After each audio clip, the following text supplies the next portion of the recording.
आदित्य मिट्टी से सनी हथेलियों से अपने सपनों को आकार दे रहा था। बगल में बैठी राधा आटे की लोइयां बेलते हुए अपने पति को देख रही थी। झोपड़ी में गरीबी का सन्नाटा पसरा था, लेकिन राधा की आंखों में बेटे रतन के भविष्य का उजाला झलक रहा था। आदित्य, रोज रोज की ये कश्मकश कब तक चलेगी? तुम्हारी बनाई मूर्तियां इतनी सुंदर होती हैं, फिर भी कोई ठीक दाम नहीं देता। राधा, हुनर की कीमत इस दुनिया को समझने में वक्त लगता है। मुझे तुमसे उम्मीद है आदित्य, लेकिन रतन की पढ़ाई, गुरुकुल का खर्च, ये सब कैसे चलेगा? राधा, रतन को पढ़ाना जरूरी है। हमारे हालात चाहे जैसे भी हों, उसका भविष्य उज्जवल होना चाहिए। गांव वाले मजाक उड़ाते हैं, कहते हैं खाने को रोटी नहीं, पर रतन को गुरुकुल भेज रहे हो।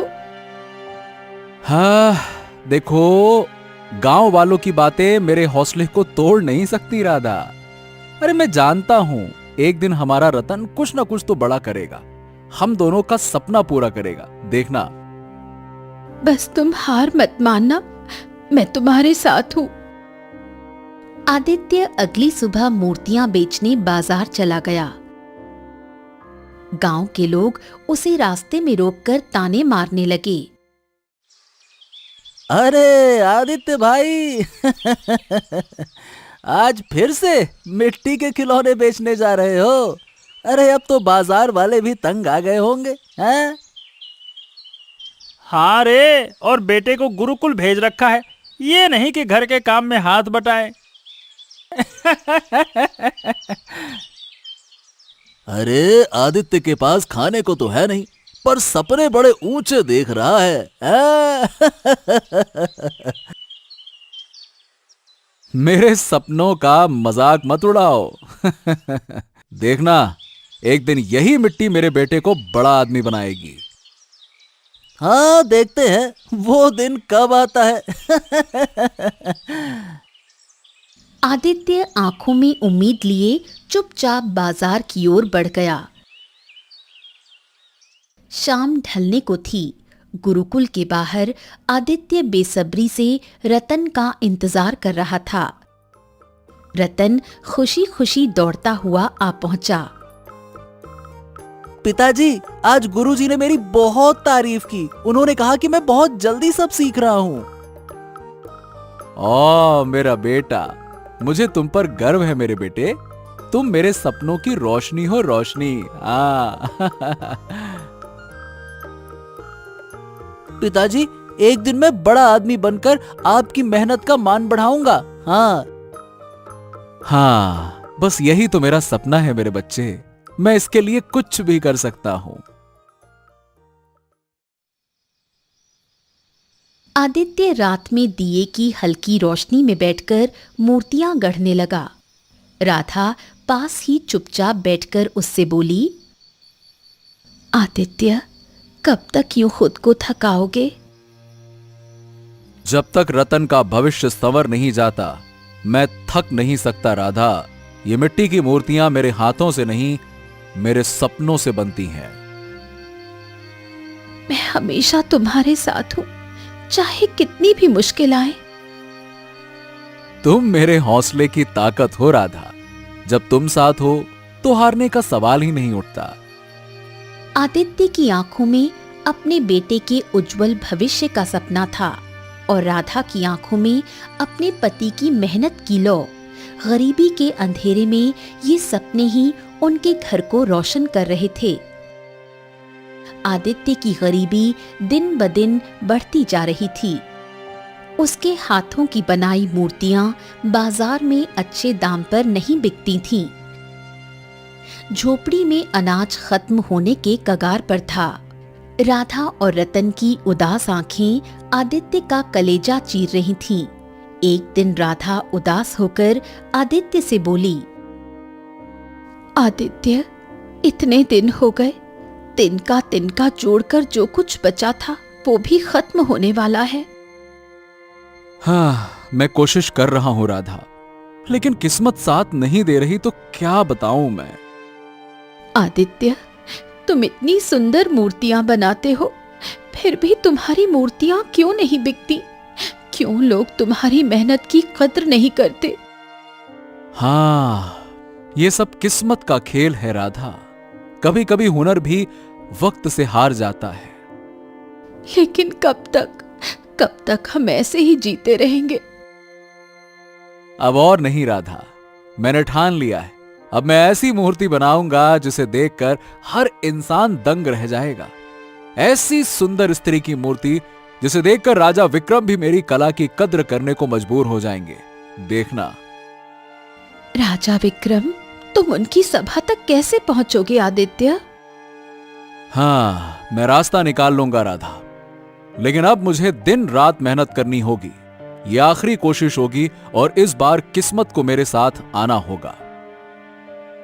उस दिन के बाद आदित्य ने दिन रात एक कर दिया। मिट्टी को अपनी कल्पना से गढ़ता, सांचे में डालता और हर रात खुद से वादा करता कि ये मूर्ति उसकी तकदीर बदल देगी। कई दिनों की मेहनत के बाद आदित्य ने वो अद्भुत मूर्ति तैयार कर ली। उसकी आंखों में गर्व और उम्मीद की चमक थी। मूर्ति इतनी सुंदर थी कि मानो उसमें प्राण बसने को तैयार हों। आदित्य, ये तो साक्षात देवी जैसी लग रही है। इतनी सुंदर मूर्ति तो मैंने कभी नहीं देखी। हाँ, अब ये मूर्ति राजा विक्रम के दरबार में जाएगी राधा। अगर राजा ने इसे देख लिया तो हमारी किस्मत बदल जाएगी, तुम देखना। हे भगवान, तुम्हारी मेहनत रंग लाए आदित्य। आदित्य अपनी बनाई मूर्ति लेकर केशव नगर जाने के लिए निकल गया। गांव वालों ने उसे मूर्ति के साथ देखा तो ताने मारने लगे।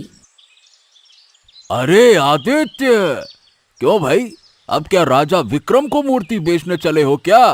अरे चाहे तुम कितनी ही सुंदर मूर्ति बना लो, तुम्हारी किस्मत नहीं बदलने वाली। आदित्य, कहीं ये मूर्ति बेचकर कुछ पैसे तो नहीं जोड़ना चाहते हैं? अरे ये तो राजा विक्रम को अपनी मूर्ति दिखाने जा रहा है। लगता है इस बार बड़ी उम्मीदें लेकर निकला है। क्यों? हाँ, इस बार मेरी मेहनत जरूर रंग लाएगी, देखना। अरे तुम्हारी किस्मत को बदलने के लिए मूर्ति नहीं, चमत्कार चाहिए भैया, चमत्कार। कभी कभी चमत्कार भी इंसान की मेहनत को देखकर आते हैं मुखिया जी। गांव वालों की बातों को अनसुना कर आदित्य आगे बढ़ गया। उसके कदम थक चुके थे, लेकिन हौसला अब भी बरकरार था। आदित्य किसी तरह महल तक पहुंच गया, लेकिन दरबार के बाहर सख्त पहरा था। नमस्कार, मुझे राजा विक्रम के सामने पेश होने दीजिए। मैंने ऐसी मूर्ति बनाई है जिसे देखकर राजा भी दंग रह जाएंगे। दंग रह जाएंगे? राजा विक्रम के पास कलाकारों की कमी नहीं है। तुम्हारे जैसे भिखारी जैसे हालत वाले को दरबार में जाने की इजाजत नहीं मिलेगी, समझ गए? राजा विक्रम के दरबार में तुम्हारी मूर्ति की कोई जगह नहीं है।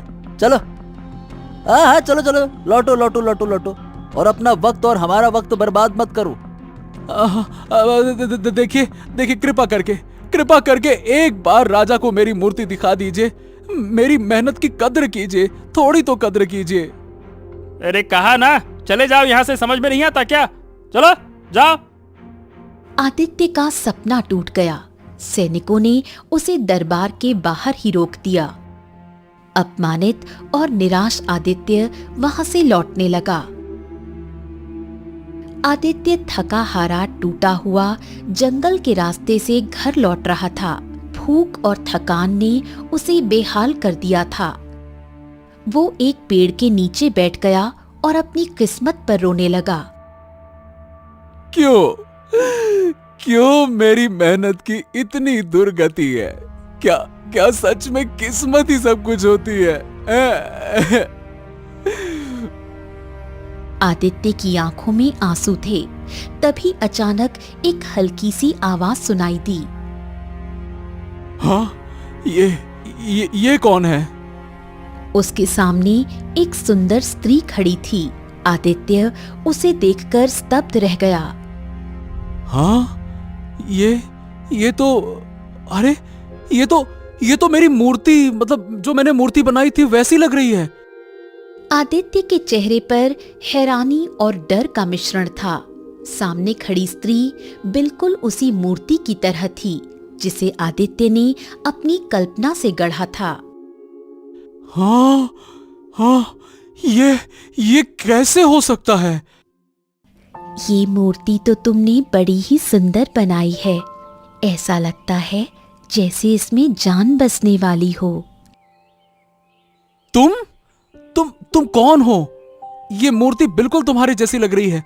क्या तुम? तुम मुझे मूर्ति की दुनिया की रानी कह सकते हो। ये सुनकर आदित्य चौंक पड़ा। मैं तुम्हारी बात का मतलब नहीं समझा।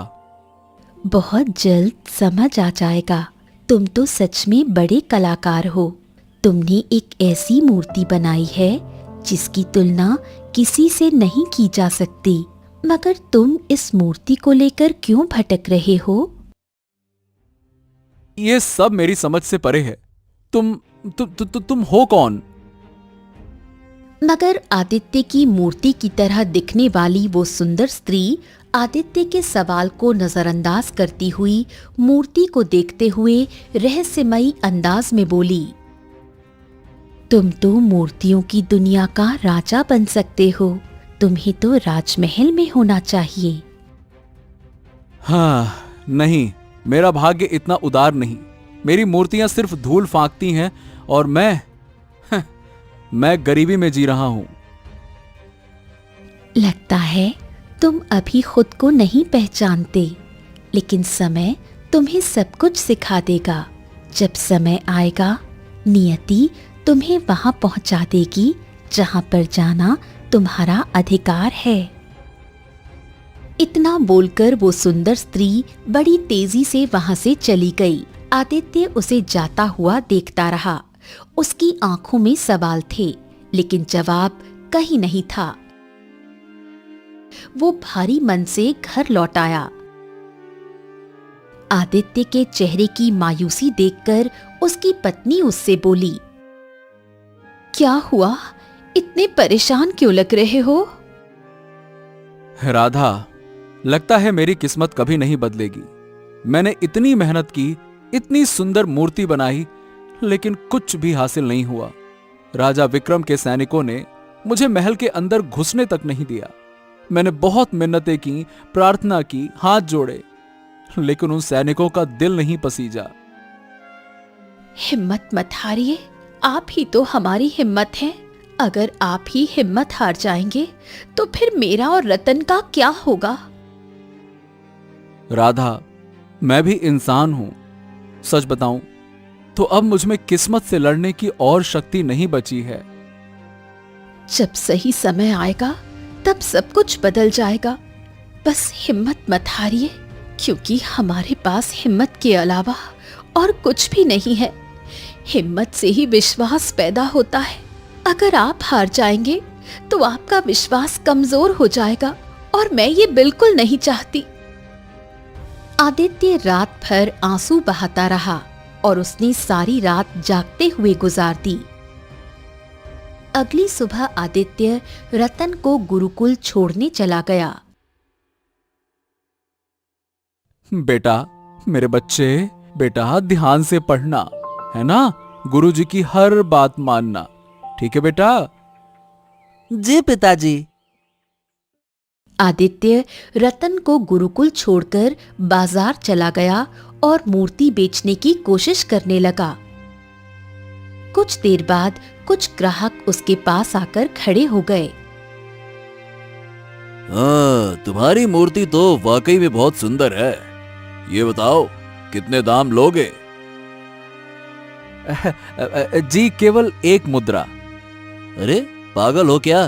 तुम केवल एक मामूली सी मूर्ति के लिए इतने ऊंचे दाम मांग रहे हो? क्योंकि ये मूर्ति महीनों की मेहनत का नतीजा है, इसलिए। अरे तो मेहनत से क्या होता है, हैं? हम दूसरी जगह से ले लेंगे, चलो भाई। हाँ, अच्छा ठीक है। आदित्य ने मजबूरी में मूर्तियों को बहुत कम दाम में बेच दिया। शाम को आदित्य रतन को गुरुकुल से लेने चला गया।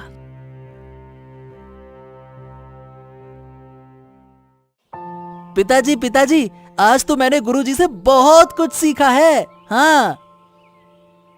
अच्छा बेटा, चलो घर चलते हैं, चलो चलो। आदित्य और रतन घर लौटने लगे। अचानक आसमान में काली घटाएं छा गईं। पिताजी, लगता है कि आज बारिश होने वाली है। हाँ। चिंता मत करो बेटा, हम उससे पहले घर पहुंच जाएंगे। अचानक तेज बारिश होने लगी। पिताजी, बारिश तेज हो रही है। हाँ बेटा, लेकिन हम जल्द ही घर पहुंच जाएंगे, निश्चिंत रहो। अचानक रास्ते में कीचड़ भरा गड्ढा आ गया। आदित्य का पैर फिसल गया। आदित्य गड्ढे से सटे हुए एक तालाब में गिर पड़ा। पिताजी पिताजी पिताजी पिताजी! आदित्य पानी में डूबता चला गया। रतन चीखता रहा। रतन रोता हुआ घर पहुंचा और सारी घटना अपनी मां को बताने लगा। क्या कहा तुम्हारे पिताजी? राधा दौड़ते हुए तालाब तक पहुंच गई और आदित्य को चीखते हुए आवाजें लगाने लगी। मगर राधा की आवाज लौटकर राधा के पास ही आ पहुंची, मगर आदित्य की आवाज नहीं आई।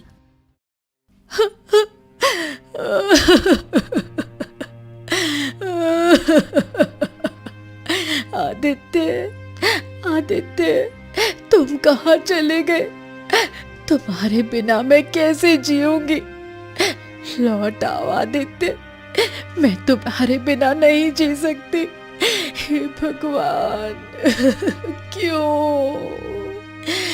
क्यों किया मेरे साथ ऐसा?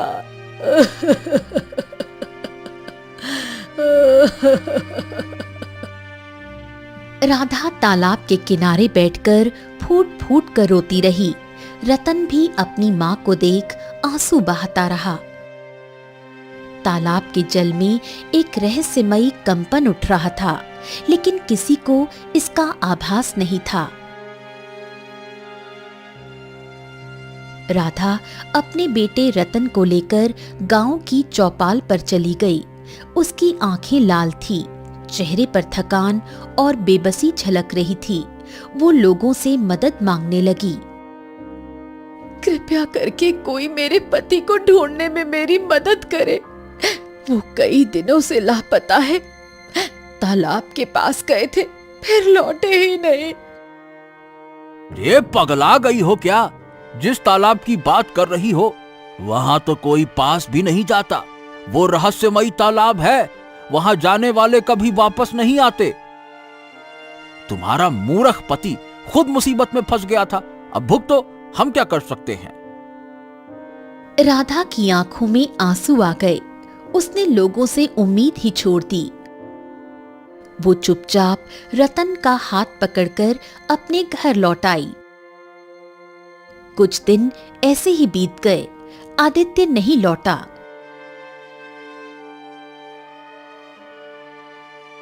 घर में राशन खत्म हो गया। एक दिन रतन अपनी मां से लिपटकर रो पड़ा। माँ, मुझे बहुत जोर से भूख लगी है और पिताजी की बहुत याद आ रही है। माँ, तेरे पिताजी जो भी कमाते थे, ईमानदारी से कमाते थे। हम गरीब जरूर थे, लेकिन कभी भूखे नहीं रहे। पर अब हमारी हालत भूखमरी के कगार पर पहुंच गई है। अब से मैं मूर्तियां बनाऊंगी।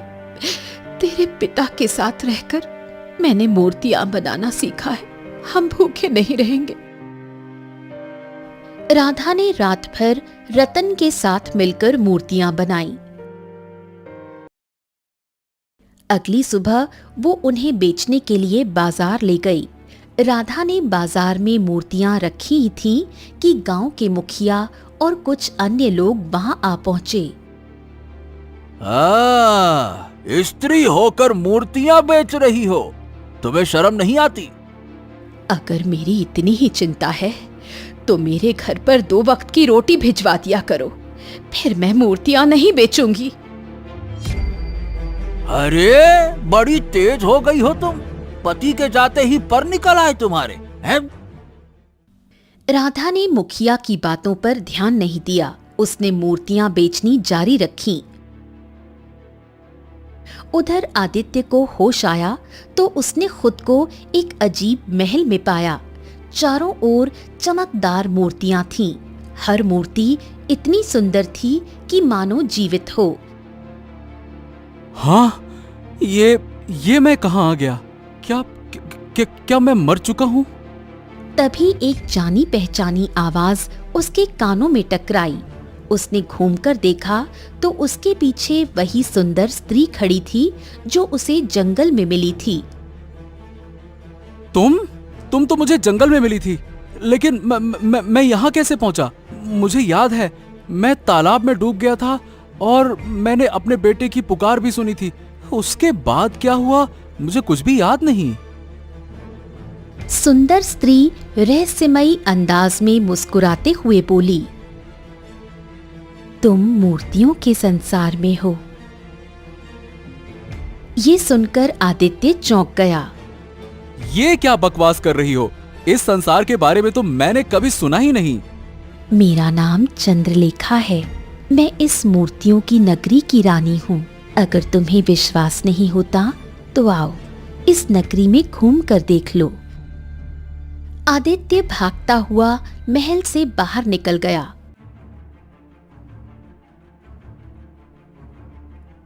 उसने देखा कि चारों ओर लोग थे, मगर वो इंसान नहीं बल्कि मूर्तियों जैसे लग रहे थे। कोई खेती कर रहा था, कोई दुकान पर हलवा बना रहा था, तो कोई अपने अपने काम में व्यस्त था, मगर उनके चेहरे पर कोई भाव नहीं था। वो एकदम निर्जीव लग रहे थे। आदित्य घबराकर वापस महल में आ गया। सिंहासन पर वही सुंदर स्त्री बैठी थी। ये सब क्या है? मैं कुछ समझ नहीं पा रहा। तुम जिस तालाब में गिरे थे वो तालाब हमारे इस संसार का द्वार है। मैंने तुमसे कहा था कि नियति तुम्हें बुला लेगी। तुम्हारी कला की कद्र करने के लिए मैंने तुम्हें यहाँ बुलाया है। देखो, मैं अपने घर जाना चाहता हूँ। मेरी पत्नी और मेरा बेटा इंतजार कर रहे होंगे। बेचारे बहुत परेशान होंगे। इतना आसान नहीं है तुम्हारा घर लौटना। अगर तुम यहाँ से जाना चाहते हो तो तुम्हें मेरी बताई हुई एक मूर्ति बनानी होगी। अरे तुम समझ क्यों नहीं रही हो? मेरी पत्नी और मेरा बेटा मेरी गैर मौजूदगी में बहुत परेशान होंगे। चिंता मत करो। जब तक तुम इस संसार में हो तुम्हारे परिवार को गरीबी छू भी नहीं सकेगी। आदित्य उसकी बात सुनकर चुप हो गया। उसके मन में हजारों सवाल उठ रहे थे। क्या वो इस दुनिया में फंस चुका था? क्या उसकी वापसी का कोई रास्ता था?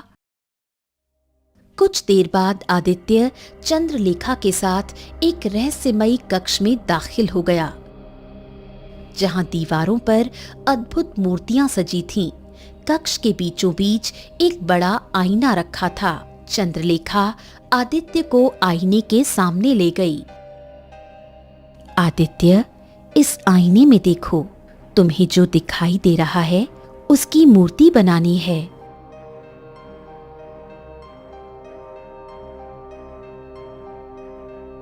चंद्रलेखा, इसमें तो तुम दिखाई दे रही हो। सही कहा तुमने आदित्य। तुम्हें मेरी ही मूर्ति बनानी है, वैसी ही जैसे तुमने अपनी दुनिया में बनाई थी। लेकिन क्यों? इसकी क्या जरूरत है? इस दुनिया का यही उसूल है। अगर कोई मूर्ति को हूबहू जीवंत रूप दे देता है तो उसमें जान आ जाती है। आदित्य ये सुनकर सन्न रह गया। और हाँ, अपने परिवार की चिंता करने की जरूरत नहीं है आदित्य। मैंने सब संभाल लिया है। तुम्हारे परिवार को कुछ नहीं होगा। इधर आदित्य की पत्नी राधा अपने पुत्र रतन के साथ बाजार में थी। वो किसी ग्राहक का इंतजार कर रही थी। तभी एक सुंदर स्त्री वहां पहुंची। वो स्त्री कोई और नहीं बल्कि चंद्रलेखा थी। मैं तुम्हारी बनाई मूर्ति खरीदना चाहती हूं। तुम्हारी शक्ल तो बिल्कुल वैसी ही लगती है जैसी मूर्ति मेरे पति ने बनाई थी। शायद तुम्हारे पति बहुत कुशल कलाकार हैं। इतना बोलकर चंद्रलेखा ने एक पोटली में ढेर सारी स्वर्ण मुद्राएं राधा को सौंप दी। कला की कद्र करना मेरा फर्ज है। इतनी सारी मुद्राएं, इतनी कीमत क्यों? बस समझ लो तुम्हारी मेहनत की सही कीमत। राधा खुशी खुशी घर लौट आई। उसके मन में अब भविष्य को लेकर कोई चिंता नहीं थी। रतन, अब हमें वर्षों काम करने की जरूरत नहीं। ये स्वर्ण मुद्राएं हमारे सपनों को पूरा करेंगी। तुम्हारे पिता ने जो सपना देखा था तुम्हें गुरुकुल में पढ़ाकर बड़ा विद्वान बनाने का, अब वो सपना सच होगा। उधर आदित्य मूर्ति बना रहा था। तभी उसकी नजर एक टूटी हुई मूर्ति पर पड़ी। वो मूर्ति किसी सुंदर पुरुष की थी। ये मूर्ति, वाह, ये तो कितनी सुंदर मूर्ति है। क्यों ना मैं इसे सही कर दूं? हाँ। आदित्य मूर्ति के करीब चला गया। वो उसे छूने ही वाला था कि तभी चंद्रलेखा अचानक वहां आ गई। रुक जाओ आदित्य, इस मूर्ति को मत छूना। क्यों? इसमें ऐसा क्या है? चंद्रलेखा के चेहरे पर घबराहट साफ नजर आ रही थी। मैं तुम्हें इसके बारे में कुछ नहीं बता सकती। बस इसे मत छूना वरना अंजाम बहुत बुरा होगा। चंद्रलेखा ने उस टूटी हुई मूर्ति को उठाकर दूसरे कक्ष में रख दिया। आदित्य ने चुपचाप चंद्रलेखा की मूर्ति बनाने का काम शुरू कर दिया। आदित्य, मैंने तुम्हारी पत्नी को ढेर सारी स्वर्ण मुद्राएं दे दी हैं। अब तुम्हें बस जल्दी से मेरी मूर्ति बनानी है। कुछ ही दिनों में आदित्य ने चंद्रलेखा की हूबहू मूर्ति तैयार कर ली थी। चंद्रलेखा उस मूर्ति को बड़े गौर से देख रही थी। तुमने तो बिल्कुल मेरी ही तरह मूर्ति बना दी है आदित्य। ऐसा लग रहा है मानो ये मेरी जुड़वा बहन हो। ओह, अब आगे क्या करना है? इस संसार का एक उसूल है, यहाँ अगर कोई मूर्ति जीवंत जैसी बना दी जाए तो उसमें प्राण आ जाते हैं। चंद्रलेखा ने इतना कहा ही था कि मूर्ति में प्राण आ गए। देखते ही देखते मूर्ति चंद्रलेखा के बगल में खड़ी हो गई। मैं चंद्रलेखा की जुड़वा बहन हूँ, जिसे इस मूर्तियों के नगर के राजा ने नष्ट कर दिया था, लेकिन वो चंद्रलेखा को नष्ट नहीं कर पाया क्योंकि वो उससे ज्यादा ताकतवर थी। ये सब हो क्या रहा है और ये तुम मुझे क्यों बता रही हो? इसलिए कि बरसों से मेरा सपना था कि मैं इस मूर्तियों के नगर की रानी बनूं, और अब मेरा सपना पूरा हो चुका है। लेकिन मेरी जुड़वा बहन का सपना है कि वो तुम्हारे संसार पर भी शासन करे। उधर राधा और रतन घर पर बैठे स्वर्ण मुद्राएं गिन रहे थे। अचानक उन मुद्राओं से रंग बिरंगी किरणें फूट पड़ी और दोनों गायब हो गए। खुद को उसी स्थान पर पाया जहां आदित्य खड़ा हुआ था। ये मैं कहाँ हूँ? ये तो वही है जिसने मुझे स्वर्ण मुद्राएं दी थी। आदित्य, तुम यहाँ कैसे? ये तालाब के अंदर दूसरी दुनिया का द्वार है जो इस मूर्तियों के नगर में खुलता है। चंद्रलेखा और उसकी जुड़वा बहन ने आदित्य और उसके परिवार को घेर लिया। आदित्य, अब तो तुम्हें समझ आ ही गया होगा कि तुम किसके सामने खड़े हो। मैं और मेरी जुड़वा बहन मिलकर तुम्हारे और तुम्हारे परिवार की बलि देकर अपनी ताकत को और बढ़ाएंगे। उसके बाद हम दोनों बहनें इस पृथ्वी पर भी शासन करेंगी। तुम्हारी मूर्खता ने तुम्हें यहाँ तक पहुँचाया, लेकिन अब तुम्हारे पास बचने का कोई रास्ता नहीं है। आदित्य, ये वही औरत है जिसने मुझे सोने की स्वर्ण मुद्राएं दी थी, लेकिन ये कौन सी दुनिया है? राधा, अब डरने की कोई जरूरत नहीं है। ये जो कुछ भी कर रही है उसका अंत अब शुरू हो चुका है। क्या मतलब? तुम इतने आत्मविश्वास से कैसे बोल रहे हो? क्योंकि मैं सच जान चुका हूं। कौन सा सच? जब तुमने मुझसे उस मूर्ति को लेकर उस कक्ष के अंदर रखा था, तभी मुझे कुछ अजीब सा एहसास हुआ था। उस रात जब सब सो रहे थे, मैं उस मूर्ति के पास गया। जैसे ही मैंने उसे छुआ, उसमें से एक आवाज आई। तभी आदित्य, सावधान रहना। ये चंद्रलेखा और उसकी बहन साधारण स्त्रियां नहीं हैं। ये ना पृथ्वी की हैं और ना ही इस मूर्तियों के नगर की। ये दोनों राक्षसी हैं जिन्होंने इस नगरी को अपने काले जादू से ग्रसित कर दिया है। जिन्हें तुम मूर्तियां समझते हो, वो पहले सामान्य थे, जिन्हें इनके काले जादू ने इस अवस्था में पहुंचा दिया। तभी मुझे समझ में आ गया था कि तुम और तुम्हारी बहन इस मूर्तियों के नगर पर कब्जा करके इसे अपना अड्डा बना चुकी हो। लेकिन अब तुम्हारा अंत निश्चित है। झूठ, ये सब झूठ है। तुम हमारा कुछ नहीं बिगाड़ सकते। सच तो यही है कि तुम्हारा खेल खत्म होने वाला है, और अब वो भी आएगा जिससे तुम सबसे ज्यादा डरती हो। तभी अचानक से कक्ष का दरवाजा खुल गया। आदित्य द्वारा बनाई गई सुंदर पुरुष की मूर्ति अचानक जीवित हो उठी। चंद्रलेखा और उसकी बहन घबरा गई। ये कैसे संभव है? संभव है क्योंकि यही इस मूर्तियों के नगर का असली राजा है। बहुत हो गया तुम्हारा आतंक चंद्रलेखा।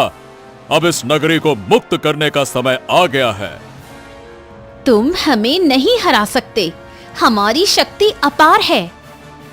अब तुम्हारा समय समाप्त हो गया। अचानक रंग बिरंगी किरणों ने चंद्रलेखा और उसकी बहन को घेर लिया। दोनों बहनें तड़पने लगी, उनके शरीर जलने लगे और कुछ ही क्षणों में वो दोनों राख में तब्दील हो गई।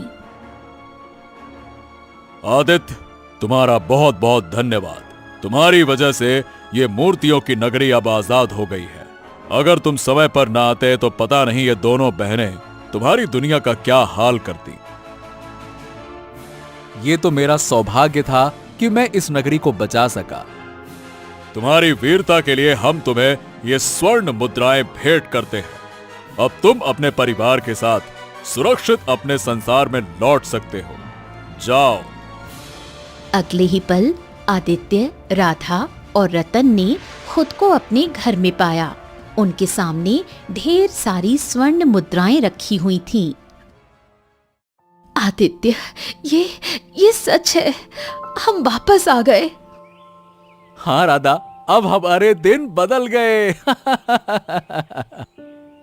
पिताजी, अब तो हम बहुत अमीर हो गए हैं। हाँ हाँ मेरे बेटे, हाँ। लेकिन ये दौलत से ज्यादा हमारे साहस और सच्चाई की जीत की निशानी है। हाँ। उस दिन के बाद आदित्य एक महान और धनी मूर्तिकार बन गया।